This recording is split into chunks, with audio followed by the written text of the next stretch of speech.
ibede thuolo machal nade mano mar loso mokwongo kod jogo ma gin go machiegni osiep mage monego bed ni gibedo godo machiegni manyalo konyogi kata ma ginyalo somogo paro. Mokwongo adwa wacho ni wawacho e dho Kisungu ni life is a journey, not a destination. It's a journey of self-discovery and sometimes even recovery. Wacho ni ngima chalo ka safar. To safar no kiwuok kata iwuok kama owadwa Joseph nitiere dala ma Migori to idwa biro kata mana Siaya idwa biro Gembe to en safar. To seche mi ine safar no ka in ng'at mapok otiyo ga apaya no tiyudo ka ibro kiwuok Migori tibro chopo kamoro to idogi fwenyo ni kae kama winjoga ineno nyaka ngi chop kama intie.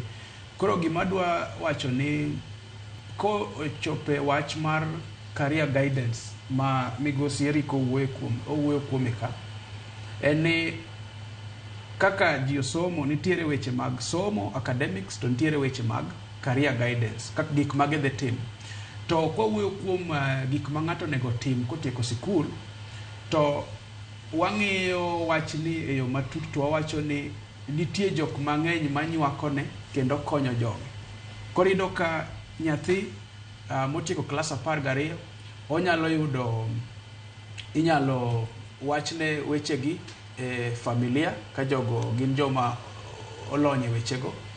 To bende kanisa bende nyalo konye nikech kanisa sechegi nitiere to mae bende gima jotend kanisa nyaka ng'i e yo matut, nyaka gilos chokruoge mag ginyalo lose kod jok mosetieko klas 12 mondo giwuo kod giluongo ji to wuoyo kodgi jomolony e wechego wuoyo kodgi wacho ni gik monego bed ni gitimo.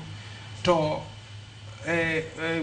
kwang'iyo kendo gimonego bed kuma ginyalo yudo en wach ma wasewuoye ka weche mag mentors kod weche mag osiepe joma giwuothogo. To Migosi Eric owuoyo wachno kane owuoyo mokwongo wacho ni koro nyaka imany joma riek, nyaka isum paro joma nyalo konyi. Muma wacho ni kik wagalre, kik wawuondre. Joma wuotho gi joma riek bedo mariek, joma wuotho gi joma ofuwo bedo mofuwo. Bad company corrupts good morals. Iso ni kiwuotho gi joma richo to gidhi njawi, gidhi kethi. Koro en wach ma onego bed ni ging'iyo yo matut to gimanyo jok manyalo konyogi. Iyudo ka e familia kanyo nitiere seche moko idag gi joma nigi lony kendo ging'eyo wechegi, lakini nitiere kuonde moko ma ok ging'eyo